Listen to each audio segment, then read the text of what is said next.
Greetings, everyone. Thank you for joining us this evening or afternoon, depending on where you're situated.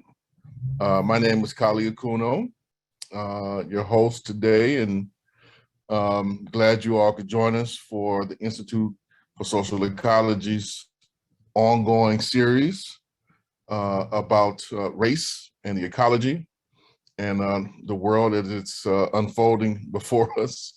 I'm sure a lot of the different pieces of the current crisis will emerge in some context in our discussion.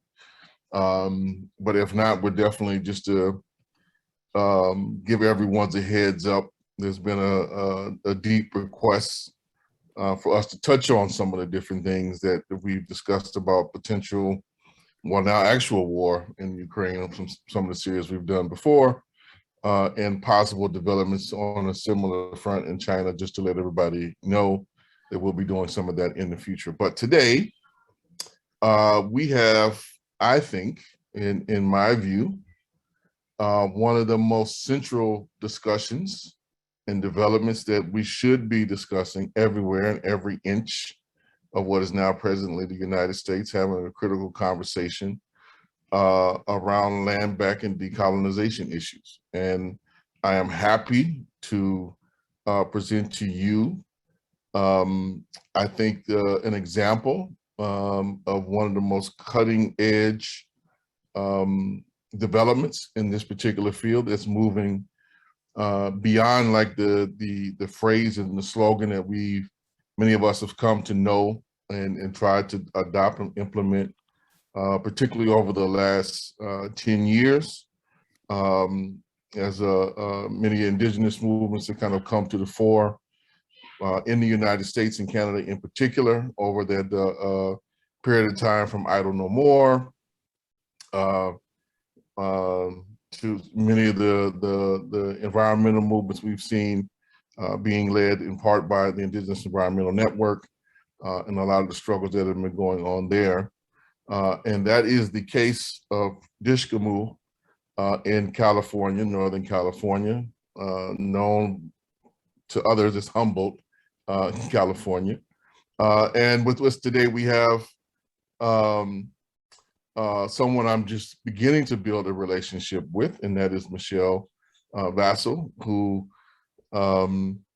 is a tribal nation leader there in Dishgamu, and an old friend, long supporter of our work. That's David Cobb, who's now working with Dishgamu after kind of leading some efforts to develop Cooperation Humboldt.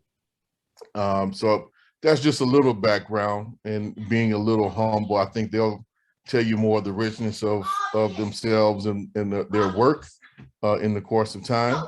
Through this interview, and just to remind folks of kind of what our basic format is, as my kids come in and out of the scene. A basic format, we're going to go roughly for 45 minutes. Just getting a breakdown from Michelle and David about their work and about how this development is advancing and moving, some of the challenges that they are confronting and the work that they're doing to overcome those, and then leave it open for 45 minutes for Q&A. And the Q&A will, given the size of the audience, my general rule, if it's less than 20 people, we can do direct questions. Over 20 people, we'll just do questions primarily through chat and give folks an opportunity to answer them there. So without further ado, I just want to jump straight into it, and in quite a little different format than what we've used in the past. I want to give you, Michelle, just the opportunity to start us off and just give us a basic breakdown, of the overall experience, history, and context of how this development came about. And I know you have a presentation, so I'll let you kind of get started with that, and then, interject with questions as we go along. But I'll turn it over to you, Michelle.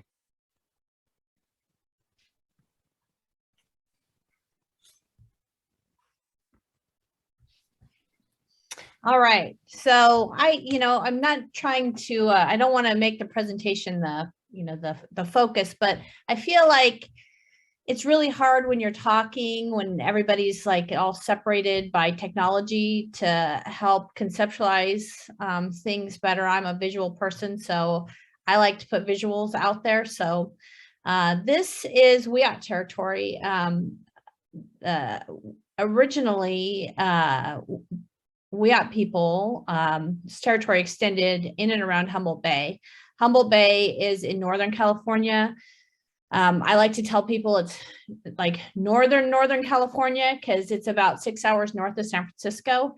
And traditionally, Wiyot people lived in and around Humboldt Bay at the mouths of the rivers and around the bay.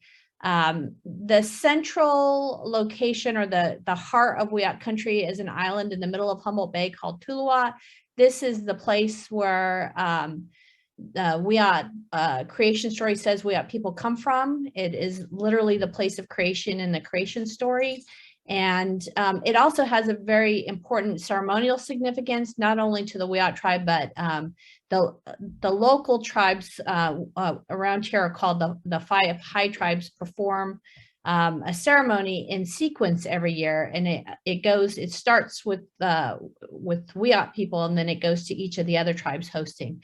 And this is the place of what's called the World Renewal ceremony for Wiyot people, and it's literally the place, the ceremonial place where Wiyot people pray to restore the world into balance. And without that ability to do so, believe that the world will be out of balance. So this place is a very, very important place to Wiyot people.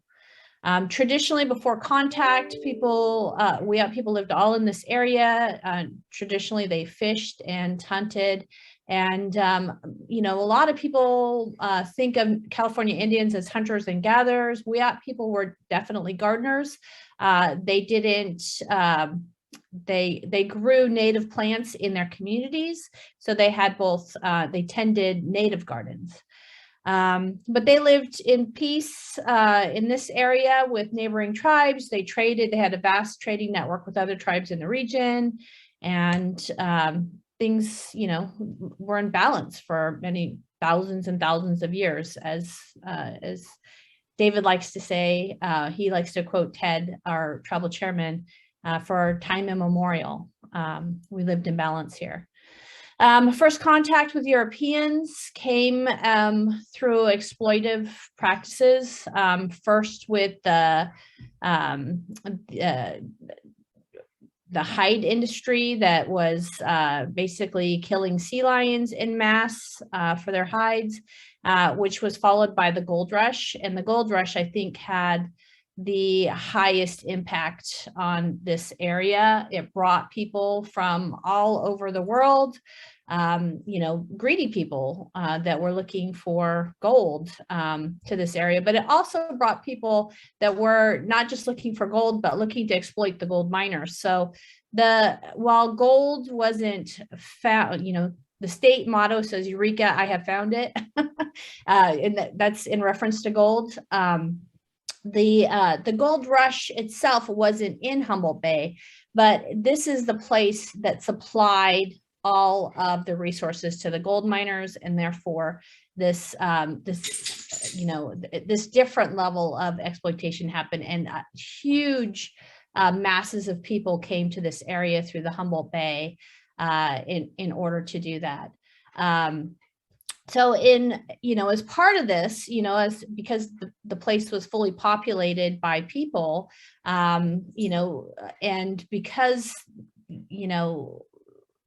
the state of California has quite a different history with Native Americans than it does in other parts of the country. The people that came to this part of the country, the federal government wasn't interacting with tribes, or other nations weren't interacting with tribes. This was like little local militias that was acting locally, and basically, set out to just annihilate all Native people in the area. And so there was a series of massacres that started right there in the middle of Humboldt Bay, in the middle of the World Renewal ceremony in 1860, while the men of the tribe were off the island getting resources and stuff.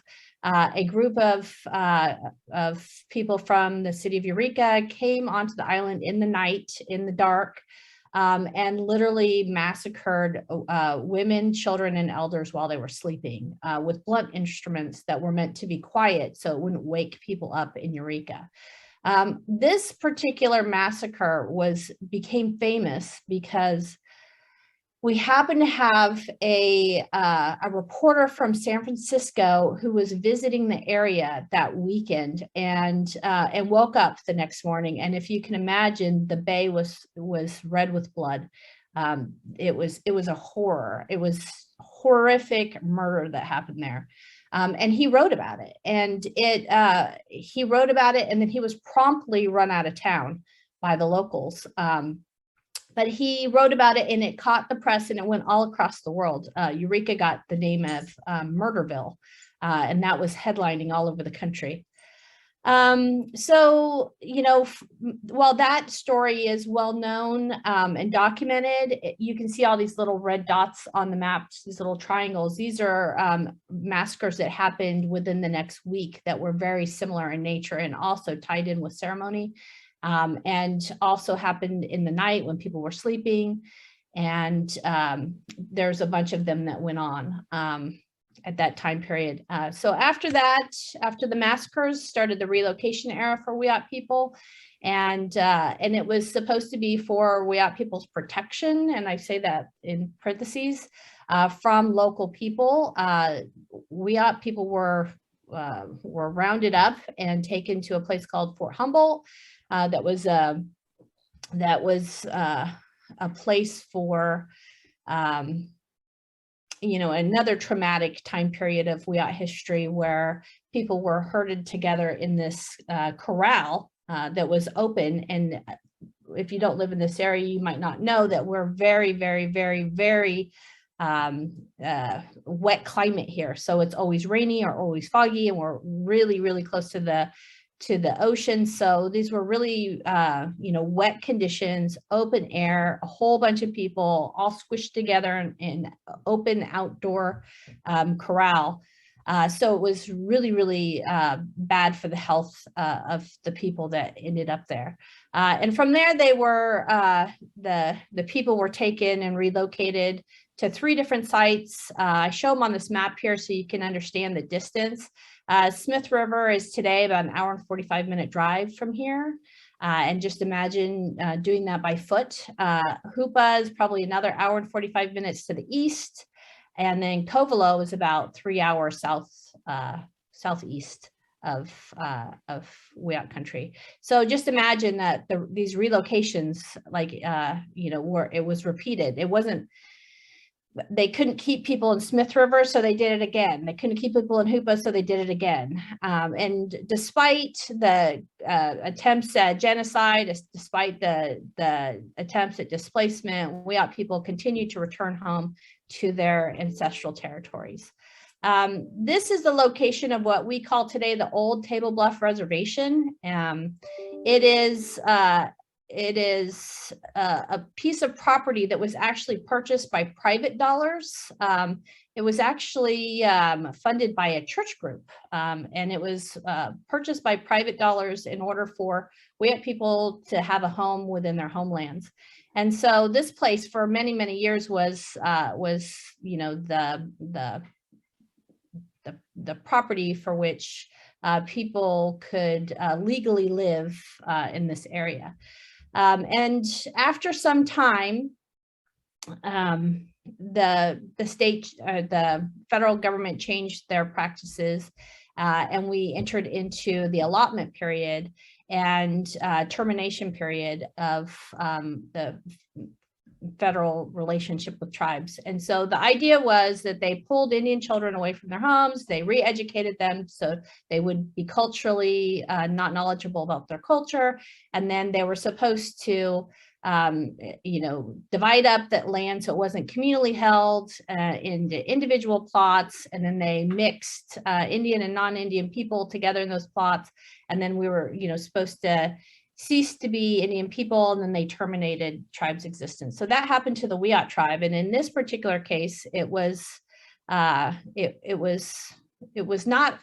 like it is elsewhere in the country, not to make it any better or worse, but there were some legal complications with it because the Wiyot tribe never ceded their land to California. They never ceded their land to the U.S. government. There's no treaty that authorizes, California.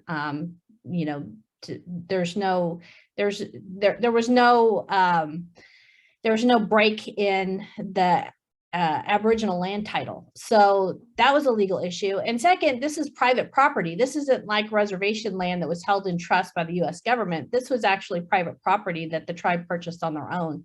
So that also legally complicated things. So the tribe sued the US government and won, and was able to get their, not only their, the tribe restored, but also the new reservation, which we call the Table Bluff Reservation, because that area still stayed in individual land trusts. And forgive this little thing on the map says Table Bluff Rancheria. That doesn't exist. It's a Google issue that we've been trying to deal with forever. But Table Bluff Reservation is our current 88-acre land base, and it's located on the south end of Wiyot country.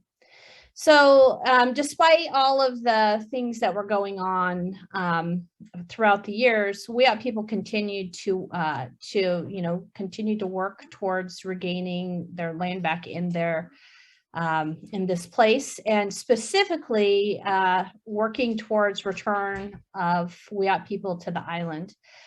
This is actually a clip from a news article in Eureka in the 1970s.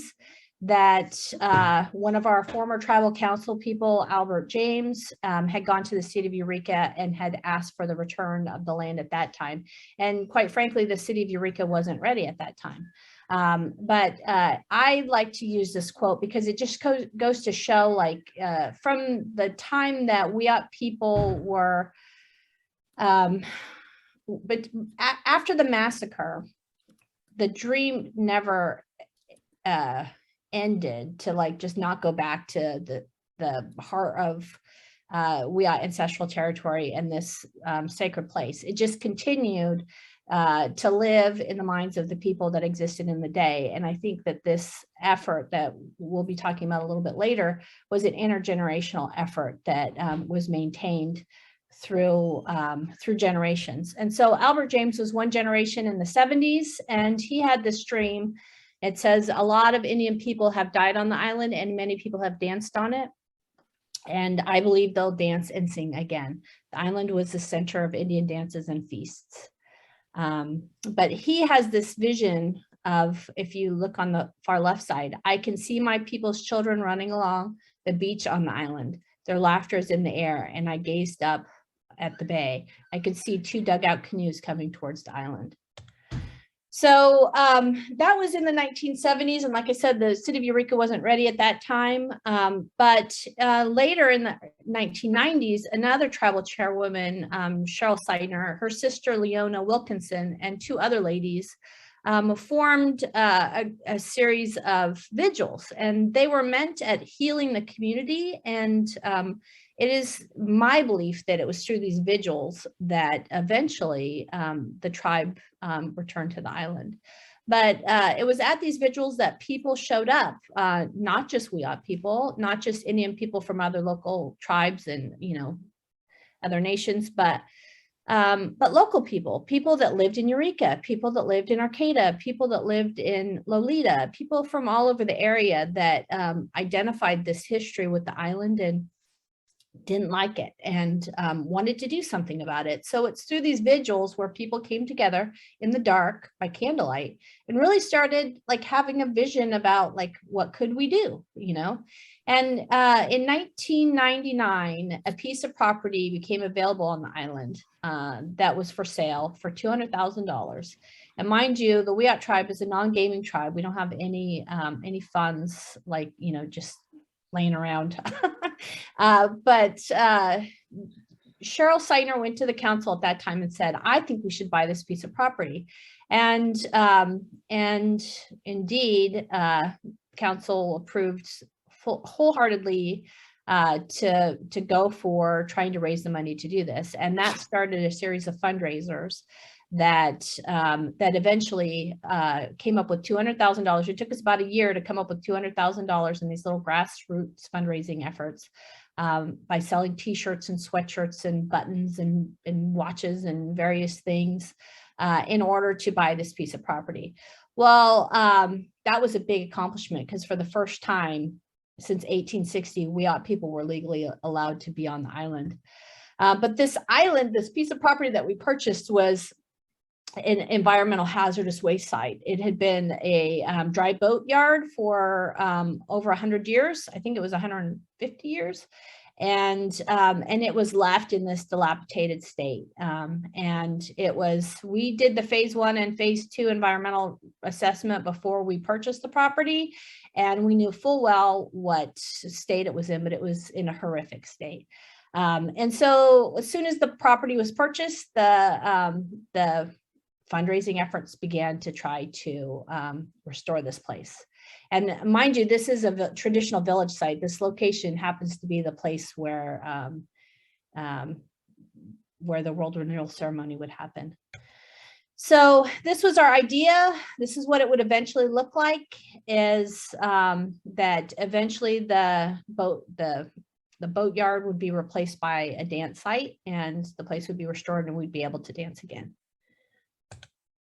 But before we could do that, we had a lot of work to do. So this is just, I'm going to flip through a series of pictures here. This is removing the scrap metal. In the beginning, when we first got onto that island, you could not walk without getting injured. It was so full of junk, metal, twisted metal that was rusty. These barrels are like full of, you know, things that are illegal now. They were used on boats 100 years ago. They're not legally, you know, they're against the law to use now. And there was tons of it, like, and it was unknown, like they were just metal barrels full of chemicals. You know, we didn't know what they were. So that took a lot of work, trying to go through everything. And those people that I said earlier on the, that were attending the vigils, those were our early volunteers. Those are the people that showed up. We would put out a call. And all our friends that came to the vigils for many years came. This is a row of marine batteries that was used after the island, after the massacre on the island. There was a man named Gunther who owned the island for a while, and he decided to raise cattle, which is the most ridiculous thing I ever heard, in the middle of the bay with no fresh water in a tidal area. So he tried to drain off basically all the swamp water by making these dikes, which then created a bunch of other problems with erosion. And so, you know, this row of batteries was used to try to shore up the island that was eroding.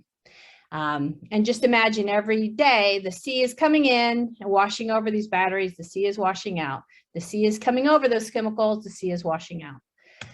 So here's some more, there's just all the stuff everywhere, lead paint, and it's hard to even, without the visuals, it's hard to even imagine how bad it was. I forget even how bad it was. I talk about it and I'm like, oh yeah, oh gosh, that was so bad. It was so bad. But little at a time, as you see, like we got from 1999 to 2002, now you start to see the places clearing out. And I love this story because this engine was used to pull boats up on these railroad tracks onto the island. And it was a nightmare getting off the island. But what we did with this is we asked, there's a bunch of people that are really into antique engines. And so we talked to those people and we basically rehomed this puppy. So it took like old school effort. If you see, we did a log roll technique to get off the island and onto a barge, which I'm telling you, everybody that worked on this was amazing. But that engine still lives today in our community. It comes out during, we have an auto expo, we have like a couple of train days, and that thing shows up and it shows people how engines back in the day used to work. And it's all restored now. This is, you know, sandbagging to help with the erosion control on the midden. I don't know if you guys know what midden is, but midden is basically the remains of people that stacked up over thousands of years. So if you, in the beginning, I was saying that the Wiyot people's creation story comes from the island. But also the island is made up of Wiyot people. So most of the island is underwater a lot of the time, just because of tidal flows. But the part where Wiyot village sites are above water all the time. And that's because of the basically the remains of living on that space built up over the years, and it's called midden. So this is the creosote removal in 2005. This is like highly technical work that we had to bring specially paid people to come in and deal with. This is steel removal of those railroad tracks. This is a sheet pipe or sheet pile installation. This is more erosion control stuff to save the midden. This is an invasive plant removal. As you see, the years tick by. We're in 2006 now. We're getting rid of spray paint. We're getting rid of trespassers. We had a lot of trespassing issues and encampment sites that were full of garbage and things like that, that we just had to deal with over the years. And we slowly just worked at cleaning those sites up. You know, just being near the ocean, a lot of ocean debris washes up on shore. So this is removal of ocean debris. This is removal of the buildings that were there. This is the contaminated soil. So this is a big, huge project. And like I said, this is a midden that this is on. So it is really archaeologically sensitive. So we had to use these people in hazmat suits who literally sorted out all the bones and like artifact type things from the contaminated soil before it was bagged up. And this was like a shovel by shovel project dealing with this contaminated soil.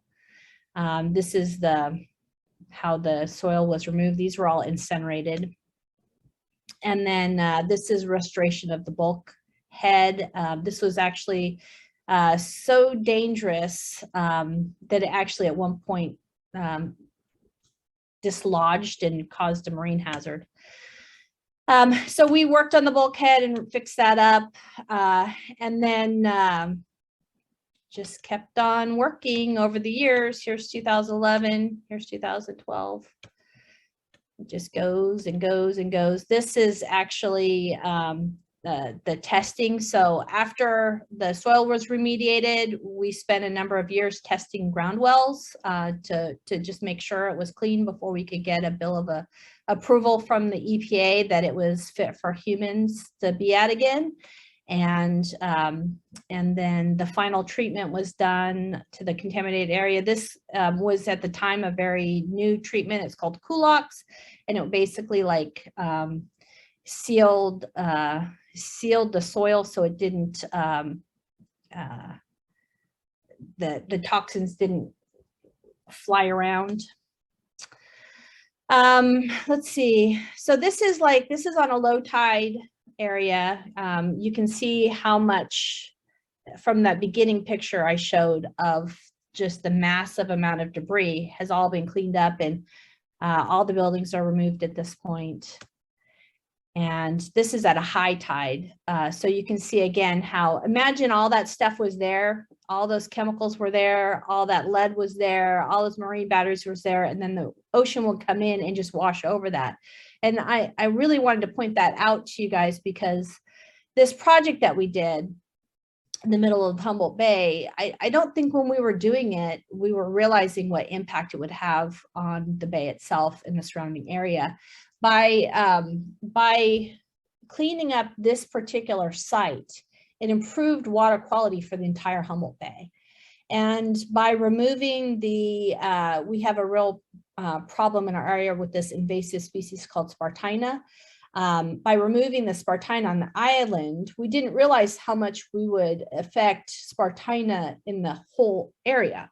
Because if you can imagine, in the middle of the bay, the wind blows, it blew it all around the bay. So just reducing Spartina around the entire area was impacted by our work on this bay. And then, we had this idea that we would go in and plant native plants and, all the stuff. And we did do that. We took some native plants and we planted them in various locations. But honestly, nature took the course. When we got the Spartina out of the way, the natural plant life just came back, and it came back so beautifully. Like I couldn't even believe it. Like I still, to this day, I go out there and I just can't believe how, literally, we just had to get out of its way and nature did its thing. But this work really impacted not only this particular place, but the whole region. Everybody that eats out of the bay, everybody that fishes out of the bay, whether you're a commercial fisherman or you're just fishing for yourself, all of the oyster farmers. We have the largest commercial oyster farms in California. So all the commercial oyster farmers were happy. It improved a lot of things all around our area. So this work that we did, it really changed the whole area, not just us and that piece of property.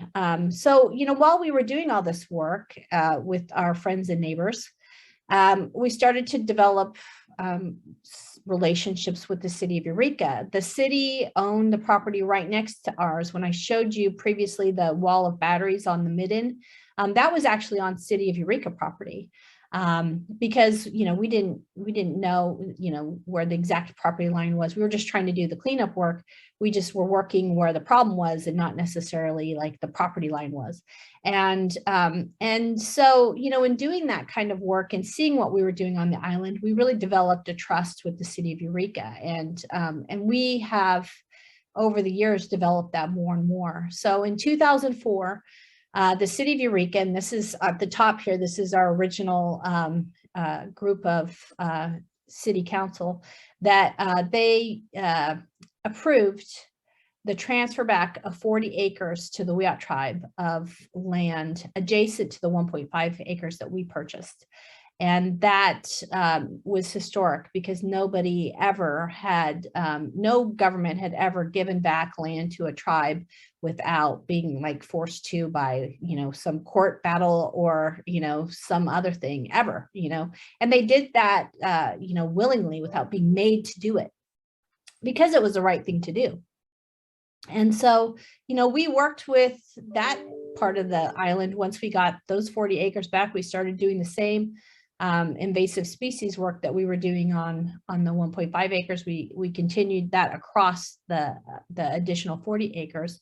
And then in 2019, the Wiyot Tribe had a second land transfer. And this was also historic because not only did the City of Eureka give this back to the tribe, which is just a huge thing in and of itself, but the City of Eureka did so with no strings attached.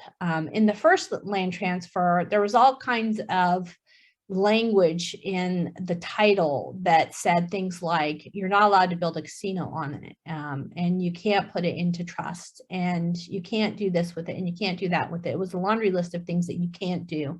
And I like to think of that laundry list of things, of fears and almost stereotypes about what people think tribes will do with land. Those were all put at, not because of any of these individuals here, but really because of lawyers and, other people that were so concerned about what would the tribe do if they got their hands on a piece of property. And so I like to highlight the fact that the second land transfer, there's no strings attached, because that's the level of trust that we built over time.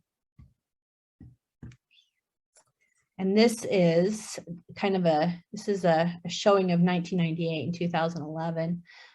It actually looks different now. Here's a more recent picture. But I really feel like that this story is a story about, or that I guess I learned, is that when you heal the land, you also heal people. And at some point, David, do you want to jump in about how we started working together? I think we can start with the second land transfer, because honestly, that's, I think, where David and I first met, is at the because we had some backlash in our community. It is, and thank you, Michelle. I just got goosebumps. I've seen this presentation. I've heard you talk about this so many times. And every time I hear it, I'm just inspired. One thing Michelle did not mention that I want to lift up is the Wiyot Tribe is the first indigenous tribe that we're aware of to receive an EPA site reuse award because of what they did at Tuluwat. To be clear, like you were legally required to wear hazmat suits during the first phase of that cleanup, right? And now it literally is a site reuse award. So the restoration ecology that was actually done on Tuluwat over the course of that decade is nothing short of remarkable. But as Michelle said, we met, and I'm going to actually tell on Michelle because I had to remind her that we met because she didn't remember it, but I remember meeting her. And here's the context. The backlash came from an actual local billionaire. That's right, with the B. Oh, by the way, and I'm going to name him, Rob Arkley, who was the son of a millionaire timber baron, all about extraction. Rob Arkley took the millions, and remember the savings and loan crisis, right? Well, he took his millions and literally went in and bought, quote, distressed properties throughout the Southwest and Alaska, literally put people out of their homes, and became a billionaire as a result of it, creating Security National. So, like, again, this is like, I'm telling you this story between the metaphor of the Tuluwat Island return and it being a world renewal dance to put the world in balance. This story has it all, right? And Michelle and I are already talking. There's a local filmmaker, Michelle Hernandez, that we want to actually, we want to do a documentary on this. But let me say how Michelle and I meet. Local billionaire Rob Arkley literally starts on radio and television here in our community complaining about the city of Eureka, quote, giving land to Indians, right? Like, I just, it's you could not find a more Simon Legree, Mr. Bailey from It's a Wonderful Life. I mean, this is Snidely Whiplash. I mean, this guy is just the epitome of corporate greed and bad actions. And so the community, the Wiyot Tribe, stood up, and many in the community stood with them. And there was a rally in front of Security National, and I was there. I helped to organize a bunch of people there, and I was on the microphone and shouting my, shouting at the building, and rah rah rah. And there were lots of speakers, but Michelle, she calmly turned her back to that building where Rob Arkley was at, and she said, "I'm not going to talk to that man. I'm going to talk to you, because this is our community." And the whole tone of everything shifted. And I knew then I'm going to have to get to know this person.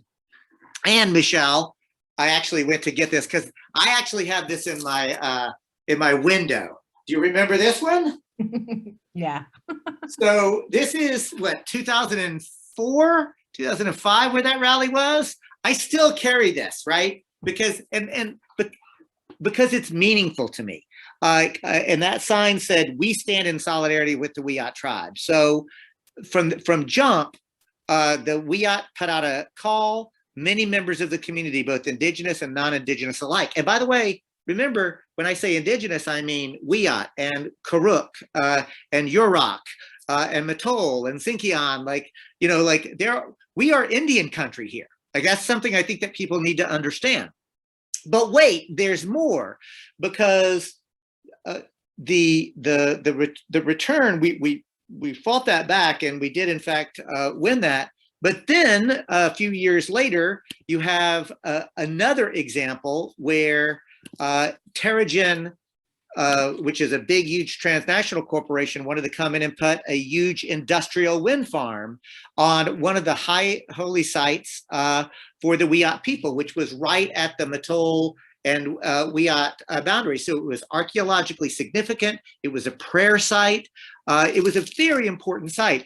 And the Terrigen's own data said, well, we could move it to other places, but this is the place where we can extract the most wind energy. So the whole thing was the Wiyot tribe said, wind, yes, but not here. Literally just move it to another site. And if you could imagine the Sakiua is a ceremonial site, in not in the way that that the island is. The island is a place where all tribes come together and conduct a ceremony to put the world back into balance. But Sakiua is a place where medicine people go to gather their medicine. So this is a place that is very different. It's a place where you go to alone. And it was a place where the island was really environmentally destroyed by what was happening in the area. This place wasn't. It was actually intact. I mean, literally, we have, when anthropologists came to our area and interviewed Wiyot people 100 years ago, the same trees exist there today. The same references exist there today as they did 100, 200 years ago. And so if you can imagine, it was a similar, but a different fight. You know, this is a place, how can this be green to take these huge 400 feet tall windmills? And in order to put something up that's 400 feet tall, you have to put a huge cement slab in the ground. And then you have to build roads to places where there was no road. And you'd have to put electrical wires through our redwood forest. Like, how can you take this space that is green and turn it not green in the name of green energy? It just didn't make sense. Not to mention, it would have permanently destroyed this archaeological significant place as well as spiritual place. It would have changed the nature of the whole place forever. Thank you, Michelle. And again, folks, I really want to underscore, wind, yes, but not in this sacred high holy site. And Terrigen's own data showed that it could be moved, but it wouldn't be as profitable. I really want to underscore the dictates of capital and how capitalism itself commodifies everything. And so the Wiyot put out a call, and I'm going to get teary-eyed, or I have in the past, because Michelle, we weren't supposed to win that fight. We weren't. I get teary-eyed too, because we didn't have any money, and they were a big corporation, and they had all. We were in the middle of the California was experiencing, because PG&E, our local power company, has been responsible for not maintaining their systems in California, their electrical systems, and therefore we have all these wildfires that keep happening as a result of these systems that have not been upgraded. And we're in the middle of these power outages where everybody was really freaked out because they're having to go 4 or 5 days without power because we had to turn off the power because of wildfire risk.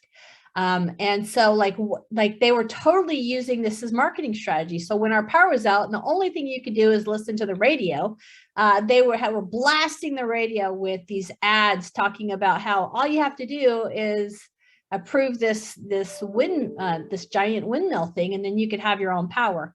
And they were really doing a lot of marketing, and they had a lot of money and power. And even at we went to the planning commission meetings, and we got 2 minutes to speak. But they had a whole, how many people did they have there, David? Hundreds of people, 20, 50, 70 people. Literally. They got hours to speak. Any time, if you want to know about, quote, industry capture or see a corporation come in and basically run a local government, the fight for Sakayewit was an example of that. Literally, they had a row of lawyers at the front of these planning commission meetings, and then ultimately the board of supervisors meetings, and individuals from the community, including the Wiyot, on whose ancestral territory we occupy, were given 2 minutes apiece at the microphone. It was horrific. But I still remember, look, oftentimes you engage in struggle because it's just the right thing to do, right? And the Wiyot put out the call, and so I and others joined. We rallied, we had marches, we went and gave that testimony. And at the very last minute, and I do want to say, there's no doubt in my mind, we won by 1 vote on the Board of Supervisors. And that, my friends, is because, and I'm going to name names, because Mike Wilson on the Board of Supervisors had to look Cheryl Seidner, former tribal chairman, who they had worked with together on Tuluwat, and had to look her in the eye. And there was just no way, Michelle, that human to human, Mike could do that. I'm convinced that that's how that vote went down. It was definitely, it was very tight, and it was, and honestly, I'm still surprised that we won, and to this day. But it was a good thing. So that, my friends, is like the second time that, and Michelle and I actually, and I will say, and I say this to tease my dear friend, she does remember me then. She didn't remember me from that very first time. But she did remember me during that one. And it was at that time that Cooperation Humboldt was basically coming into being. And I want to lift up Kalia Kuno, and you'll notice if you read that Yes Magazine article, literally we made it a point to acknowledge Cooperation Jackson as the inspiration for what we were trying to do at Cooperation Humboldt. And when we formed Cooperation Humboldt, one of the very first things that we did was to institute an honor tax. Now, an honor tax is not a charitable donation. It is a self-imposed tax to acknowledge that I live and Cooperation Humboldt as an organization exists in unceded Wiyot territory. And I often say I am an uninvited guest on Wiyot territory. So, but my ancestors came from Scotland and Ireland, where the English Empire, and before that Romans, came and pushed them off the land, traumatizing, terrorizing them. And then my ancestors came here and terrorized and traumatized indigenous people. So when Michelle talks about the generational trauma, we have to acknowledge and own that folks who came here were both victims of terror and trauma and creators and perpetrators of terror and trauma. So there is plenty of trauma to go around. The honor tax is a way to acknowledge the sovereignty of the Wiyot people, that this is their land and that they know how to be in right relationship to it. As Ted often says, we don't own the land. That's not how we talk about it. That's not how we think about it. That's not how we understand it. We are in relationship with the land just as surely as we are in relationship with the salmon. We are in relationship with the forest. We are in relationship with Mother Earth herself. And by the way, I am in Jarajiji, now known as Eureka, but Jarajiji. And the reason I want to lift up Jarajiji is because it literally means a good place to stop and rest. Because what I've now realized is, oh, all of the Wiyot names for the places were not named after people. It was not some sort of ego thing going on. It was to describe actually what it was.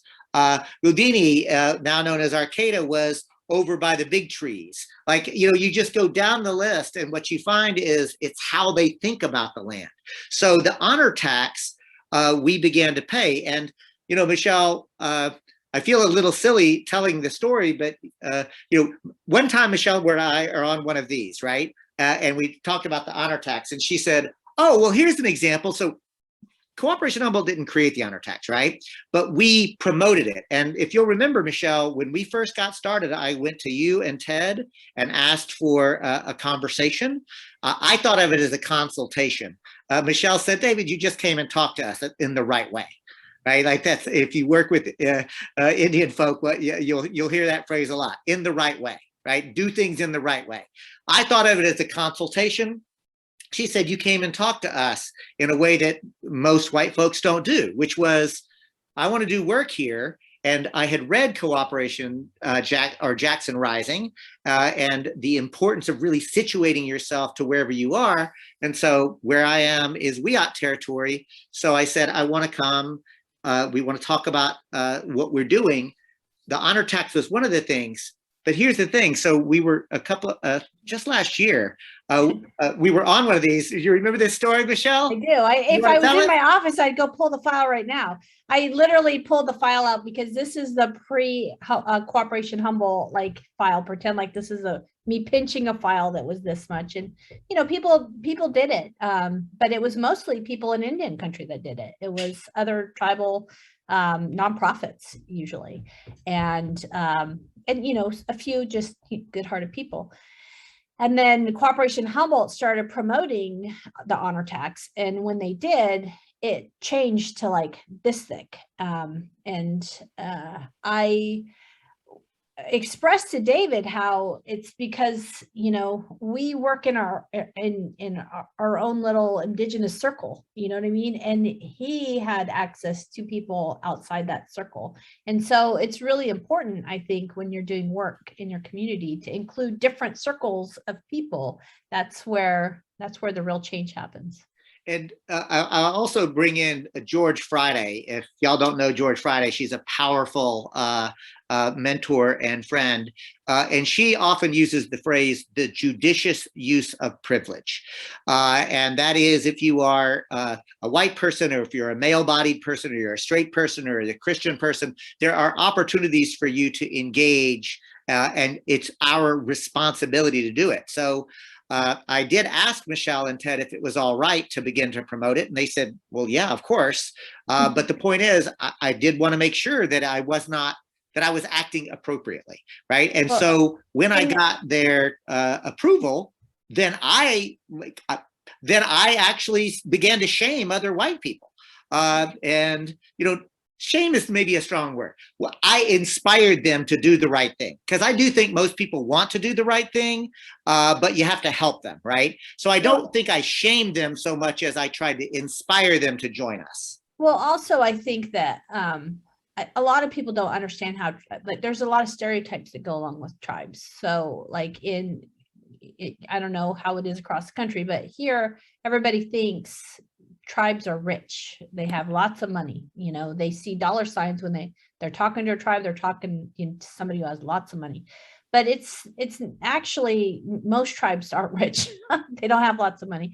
Even tribes that have casinos oftentimes are spending just as much and paying back the loans to build the casino. They're making their ends meet. Maybe they're putting jobs in their community, but they're not making a lot of profit off of those.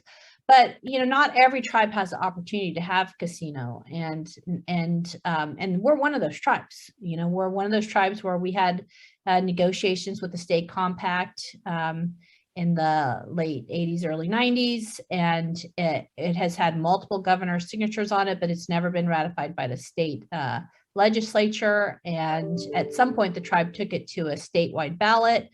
And it never passed. So, after that level of expense, we've kind of given up the idea of having a casino because it's cost us lots and lots of money and never gotten anywhere.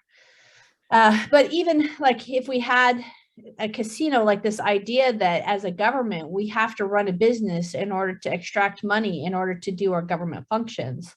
That's a funny concept, right? I mean, in your town where you live, everybody in the town pays taxes, either through property taxes, income taxes, or sales tax, that basically fund your sidewalks, your roads, your street lights, the basic functions of social services and things like that.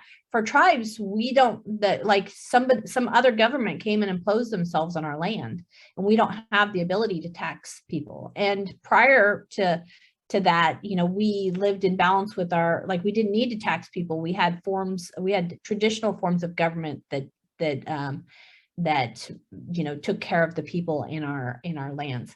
But we've kind of been where we have the same role as government to do these same things. We still have to provide the streetlights and stuff, but we don't have a tax base to do it with. So the honor tax really did improve that, because the rest of, if you don't have a casino or you don't have an economic development project that funds your government, then you're like our tribe, completely dependent on government grants. And when you're completely dependent on government grants, it's almost impossible to fully exercise your sovereignty, because as if you have to ask people for money and they have to say, yes, we think that's a good idea, you can't just do everything that you think is the right idea. You have to get somebody else to sign off on it. And so with honor tax, that gives the government an ability to have some income that they can make choices on that maybe nobody else approved. So like an example would be, we might have the funding to have a child care center to provide daycare for children, but the grant maybe wouldn't pay for us to take those kids to a museum. We could choose to do that with our money because we have some extra money that we can make choices about that the grant people don't have to wave yes or no. So friends, remember, we've got the Tulawatt return and some work together. Then we've got Sakayuit, where the work gets more intense. But again, it is a fight back. And then the honor tax. And the work with Cooperation Humboldt, and really quickly, we started to do some work around food sovereignty. We started to do some stuff together, right? And that's the thing. I tell people all the time, if you want to get with me, let's just do work together, right? And you learn to work together by working together. And I don't have to tell anybody associated with the Institute of Social Ecology the importance of deep, authentic relationships. So that was going along, and then about folks, remember when the COVID pandemic first hit? Remember that insanity? Remember how there was no toilet paper? There were no hand sanitizers. There were no masks. And our local government literally didn't know what to do, right? And so Cooperation Humboldt and the Wiyot Tribe and others formed what we called the COVID Community Response Coalition. It was basically like taking so much of the work that we were already doing and building out mutual aid that went well beyond. And so one of the things that happened was, and I still remember, so Michelle Vassell, the tribal administrator, the chief executive of the entire sovereign nation of the Wiyot Tribe, myself, founder and executive director of Cooperation Humboldt, are in the parking lot of the Labor Temple awaiting a Cisco truck so that we could get the toilet paper that we had ordered, and we were going to subdivide it, and we had a plan to distribute it to tribal elders and houseless people and immigrants. Oh, and by the way, while we're waiting, sorting out toilet paper and giving it out by by the roll as as priority needs demanded. And from each according to their ability to each according to their needs. Let's just break it down, right? We also were we were literally mixing hand sanitizer, because back then, we're a government. We couldn't just stop working. We had to figure out how our staff could safely work. And David's Cooperation Humboldt they were trying to still do their community work in the community too. And it was like, how can we do this safely? And so we were just literally mixing hand sanitizer and by, parts that we were deriving from wherever we could get them. And we had mask makers making masks. And I mean, I remember during that time that not only did we not have masks, but there were shortages in elastic, so you couldn't.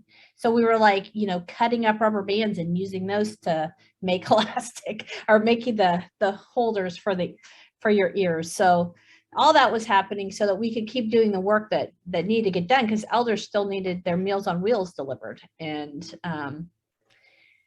And, people still needed help in our communities. We couldn't just stop, And so, and look, I want to be clear, like there's no way that a bunch of ragtag anarcho-communists are going to be able in the current system to be able to meet all of our needs. But what we have to do is lean into true self-governance, lean into meeting people's material needs.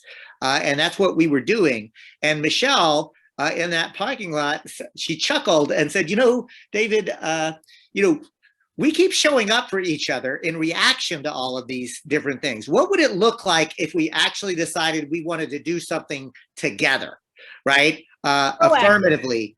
And I had literally just met up with, and Kali, you'll remember and know Taj James, of Movement Strategy Center, he had just started to get introduced to the idea of impact investing and integrated capital stacks. And the first time he came to me with that, I was like, man, no, I think I don't fool with that, right? But also what I realized, and you'll recall, and by the way, folks, Kali Akuno came to the first annual post-capitalism conference as a keynote speaker. And I remember, Kali, I had just Michelle and I had just started working together. It was just before the pandemic hit. And I was asking you, does this make sense? And I'll never forget, Kali Akuno said, David, what you're talking about is the ability to scale. As long as you don't let the money drive the process, you're going to need capital to scale what you're trying to do, right? And so Kali advised me to take a long, hard look at it and not give up control, but to be willing to entertain the idea of accessing capital, not just philanthropic capital, but investment capital, as long as we maintained control over it. So that was the beginning of what became Dishgamu Humboldt. And by the way, Kali, I didn't correct you at the time. It's Dishgamu. It's a U at the end, but it's actually Dishgamu. And Michelle, tell us what Dishgamu means in Sulutlook, the Wiyot traditional language. So when we were thinking about this project that we were about to endeavor on, we thought long and hard about the name, and we really decided that we wanted, because we're talking about an Indigenous-led project. And so we wanted to make sure that that something along the name had to do with, the Wiyot Tribe. And then the other piece was like, it's really place-based. We're not looking to work anywhere else but here. We're perfectly happy to talk to other people about how they can replicate it in their neighborhoods. But our goal was to work in Wiyot country and Wiyot country alone. And so we came up with Dishgamu Humboldt, and Dishgamu in Sulutlook Wiyot language means love. And so what we are trying to do in our community is this proactively put love into our community. So for just like the island where you had this place that had been damaged and left just, dilapidated with toxic chemicals everywhere. That place is so important to Wiyot people that, we didn't think about how much money it costs to fix it. We just knew it had to be fixed. And so the struggle for that project was, I go back to 1860 and say, okay, well, it was a bunch of different generations. It was like 150 years of passing it from one generation to the next within families. But also it was the actual works once it got started. That was another, I think it was 14 years of environmental restoration. It was a year to come up with the money to buy the property. It was 14 years to environmentally restore that project. And honestly, I was swooped up by then travel chairwoman Cheryl Steiner when I was a young person in college. She just sort of swooped me up and said, "Oh, you're going to help." And I was young and naive enough to be like, okay, we're going to do this. If I had known then, like as an adult, middle-aged woman, how much money that would have cost when I was looking at it in the front end, I would have thought, oh, that's impossible, but we didn't look at the money. We looked at the goal, and we just literally nickel and dime that project with both just people power and small, you know, everybody in this community helped, and that was part of the healing process. So like if you are like there, like I did my time in helping that by you know, volunteering to both table at community events and just give people information, but also I volunteered to run these big benefit concerts and art auctions and other things that brought in money to do these things. But other people helped in different ways, like those guys in our local community that came out to help get that gigantic engine off the island, and the guys that restored it and made a home for it. Those people helped. You know, the people that showed up to the benefit concert, that bought tickets, they all helped. The people that, you know, we had a lot of artists that donated or gave us art at lower cost for our art auctions. Or like, for instance, when we did our benefit concerts, we couldn't afford to have all these big ticket names. So they gave us discounted prices. They said, hey, I'll bring my name to the event, but you need to provide the backup band, because bringing the backup band costs money, you know? So local people played drums and local people played guitar and backed up those famous people. All those people helped. And that is, for me, the example of putting love into your community and just doing things in a good way. And so that's what we decided to name this project, is Dishgamu Humboldt. And literally we're just, everybody's investing into our community with love. Thank you, Michelle. It always makes me happy to hear you talk about that. And now, friends, let me share with you exactly why Dishgamu Humboldt is something that we're excited to both share with you and hopefully inspire you to replicate. Because, and it really is cutting edge, and I'm not saying this to break my arm, patting myself on the back, but to say, like what we've learned is nobody's done exactly what we're doing, which is to create a community land trust, but nest it within Wiyot tribal law, so that we're not a quote 501c3 under federal law. We're literally creating new Wiyot indigenous law to be able to create an entity that can do, and to be very clear, regenerative economic development and restoration ecology and affordable housing. Because most community land trust exists to either do conservation, just conserve places.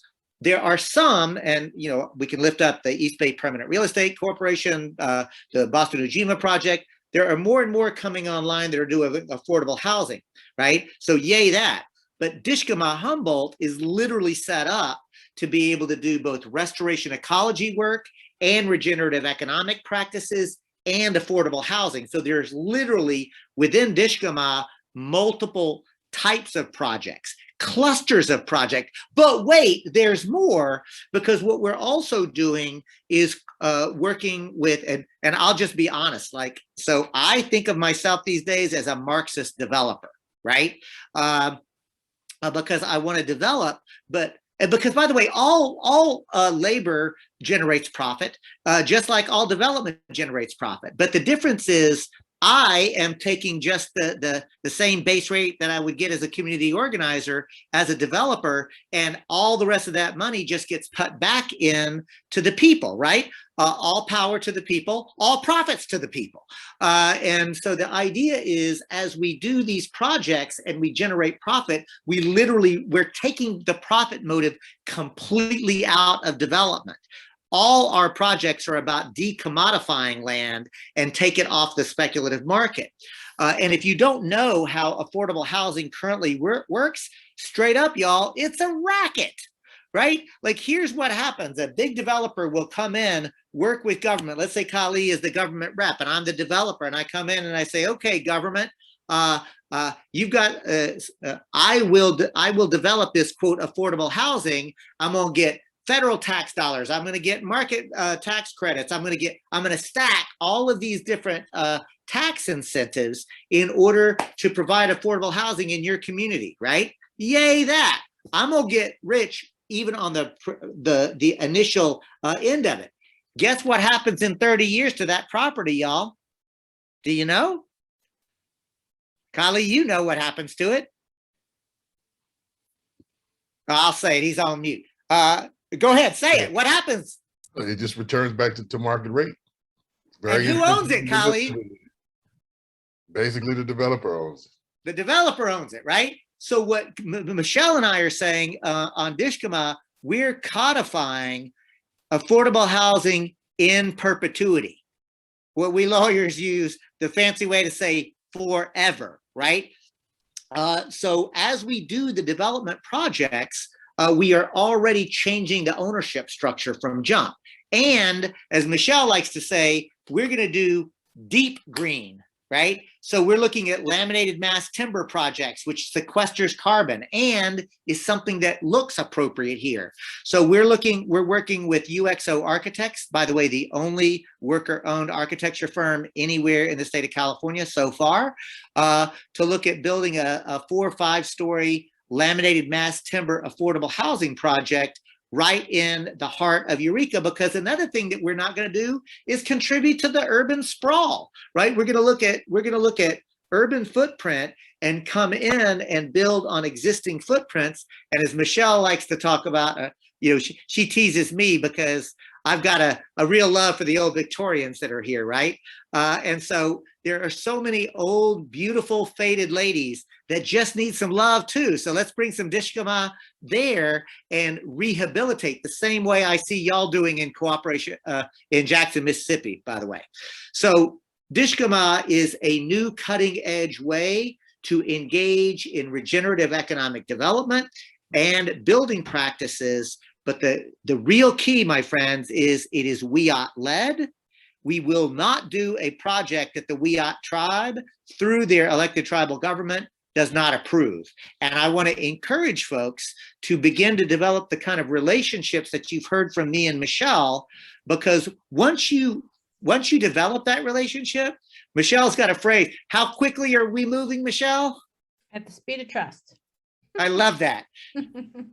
We move at the speed of trust. And now Michelle and I are moving pretty darn quick, right? That's because, like, I know that lady, right? She knows me. And we know each other. She can count on me. I know I can count on her. We balance. So thank you for allowing us, Kali. I know that you probably had some questions along the way, but you just sort of let us tell the story. So that's the story of Dishgamu Humboldt. It comes from a series of doing work together. And I'll quote Michelle right in front of her. Michelle Vassell is teaching me to pray with my hands. I explained to David that I learned as a child.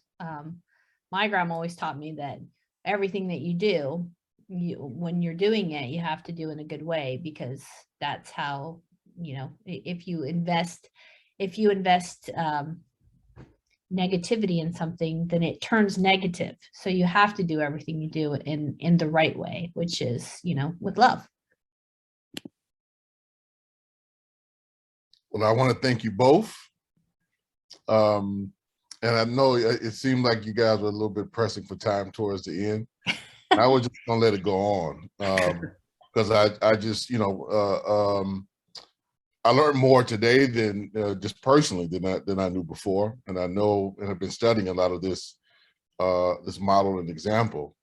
And I think for the audience today, and for those who will listen to this via recording, I think there's just so much of strategic value for the current movements and the push towards decolonization. That's a pristine model. So I wasn't going to let you guys have the whole time if you wanted to use it, because I think you were just hitting on some of the square points and examples of what people can use and how you build relationships. Just some core principles I think that came out. A couple of things that I just want to just highlight that I think are so essential, because I've seen some questions both by individual chat and folks have hit me some stuff on a text message, is the importance of vision right? The intergenerational effort and the time scale that it really takes. I mean, if you, I think the PowerPoint was powerful, just showing like a year by year progress from 1998, basically to 2000, that period. And I know I'm gonna show that to many of my folks here at home who are always jamming me up about, you know, how long it takes to get things done, right? Like, and it's like, well, if we're relying primarily on our labor and we're not, we don't have an overabundance of capital, you know, then it's gonna take a little bit, a few hands working together collectively over a long period of time to make some things move, so we can make that you know, the leap from kind of quantity to the quality, you know, that's essential. So I just want to highlight some of those things. But the key question that's coming up to you guys that I've gotten like 5 or 6 texts on, how do we replicate this? You know, I think that's the key question that I want to put to both of you. How do we replicate this?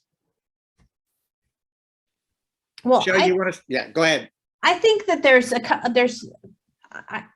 I've learned a lot of lessons in this. I feel like I was lucky to be alive at a time when this came to like this was a dream for 150 years. And I just happened to be living at the time where it came to be. But I think that I think that that to replicate it, I think you have to have that piece that you were saying is the vision of what you're doing. And you also have to work at building that community.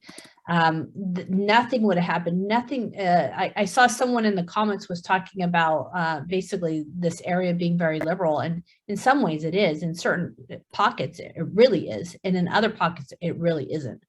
And you know, in the 70s, the city of Eureka wasn't ready. You know, if you can imagine, there's a lot of shame involved in what happened. The massacre was a bloodstain on the city. You know, it had made nationwide history. Papers across the world printed called this place Murderville, and it had left this ugly stain. And mind you, the people that live here today are not the people who committed those murders. You know.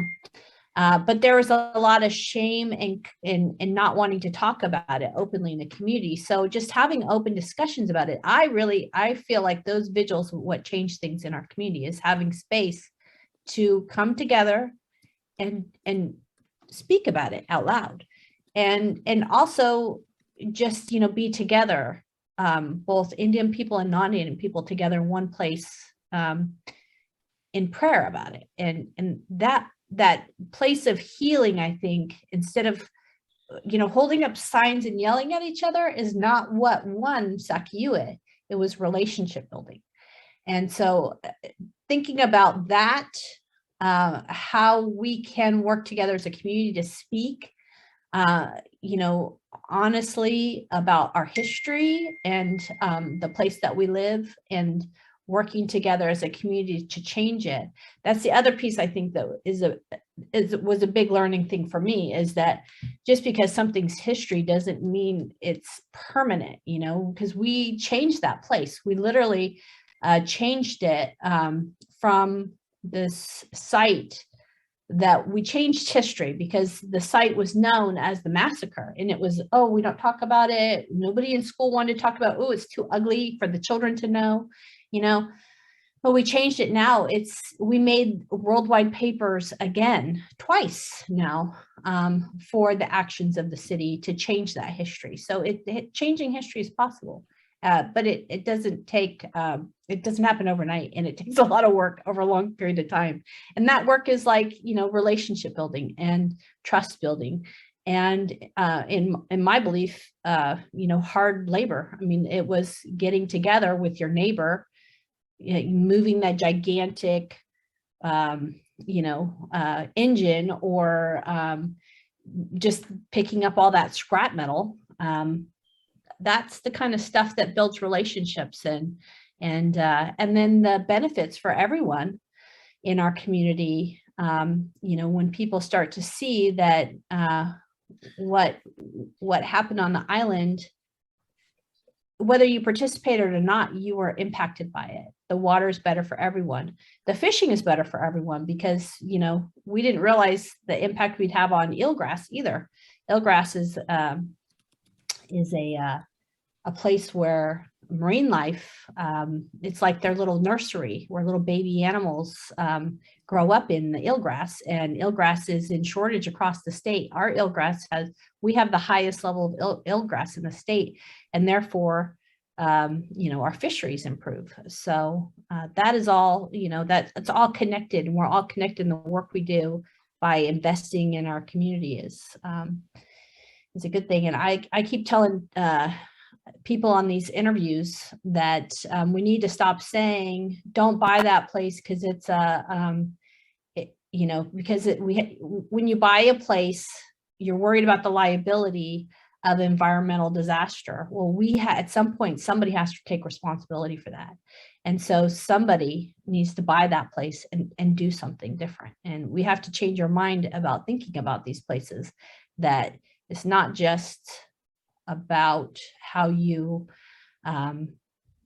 it's giving land back to tribes benefits the community, because I think long-term tribes think differently about the land as being connected to it. I was taught that, like, you bury your people in the earth, and therefore the earth is your people. And so, and that's another thing that I like. So thank you, Michelle, as always. And Kali, your point about the vision, I really want to underscore, it's not just a vision that like, oh, we want puppies and rainbows. It is, no, our vision is to restore the land, and to restore this land to the balance and the right relationship that existed before extractive practices came. And remember, here's another thing, and I'll lift up Chris Peters of the 7th Generation Fund for Indigenous Development, a friend and mentor of mine who's told, and he said that this to me like probably 20 years ago, and it still sticks with me. He looked me right in the eye and he said, David, you need to remember something. You descend from indigenous people. Everybody descends from indigenous people. There was a time that your ancestors lived in right relationship somewhere, and they tended the earth and the earth tended them. Your job is to discover that and to relearn it. And he said, I feel sorry for you because I know you. You're a good human. And it makes me sad that you did not grow up with that, but you deserved to. That's your right. But that right was taken from you. So you're just going to have to work harder to remember what your ancestors knew. But, he said, but that's okay because it's in your DNA. So you just have to work harder. And, you know, but that's okay too, because now I'll say we should not be ashamed of or scared of work, because labor is noble. Work is something that we should embrace. Now, jobs suck because we have to pay, like somebody is extracting our labor and the surplus value of our labor and stealing it from us. But work is literally means meaningful, productive human activity. Damn it all, we deserve to work. We're supposed to be able to offer our gifts to the community and to take our proper role on planet Earth and wherever we live. And the capitalists have stolen that from us and have tried to tell us that work is somehow bad and that we denigrate work. Well, I embrace labor. I embrace work. I want to work. I want to offer my gifts in the right way. So the vision is not just puppies and rainbows. The vision is to restore balance, but also to heal myself and to allow myself to be fully human. Because even with my white skin and the white skin privilege that I get with it, I hope that everybody understands that even though we get white skin privilege in this society, it comes at a horrific cost of our humanity. It is a bad fucking deal for white people. Right? We've been taught that we should somehow, like, there's nothing to be proud of for your pigment. That's nothing. What I should be proud of is my ancestor and my ancestry and my ethnicity and my food and my culture that was stolen from me in order to actually get to be white. So I make no bones about it. I'm a race traitor. Because you know what I understand? Race does not actually exist in biology, right? Like, that's a made up construct. Race is something that they impose on us, right? But what's real is our ancestry. What's real is the relationship. And that's the next thing that I really want to underscore about the vision, y'all. We are intentionally creating a liberated zone here, right? Like we are not just going to do good projects. I mean, make no mistake, we're doing good projects, but we are about returning the land to balance in Wiyot ancestral territory, right? And what we're hoping, and the reason that we come on to programs like this, is to hopefully inspire you to do the same. We've got a vision of liberated zones beginning to spring up all across Turtle Island or North America, however you talk about that, right? It's one of the reasons why Kali and I work so closely together as we're trying to inspire other groups to imagine liberated zones. But they're not going to be liberated zones like Africa, because we're not in 1960s colonial liberation struggles of Africa. Ours is going to look different, right? So wherever you are, that's what we ought to be looking at. The last thing I want to say very quickly is this: not just having a vision, but you better have a theory of change, right? Because I say all the time, and you need to practice, right? So like if you have theory without practice is just mere contemplation, right?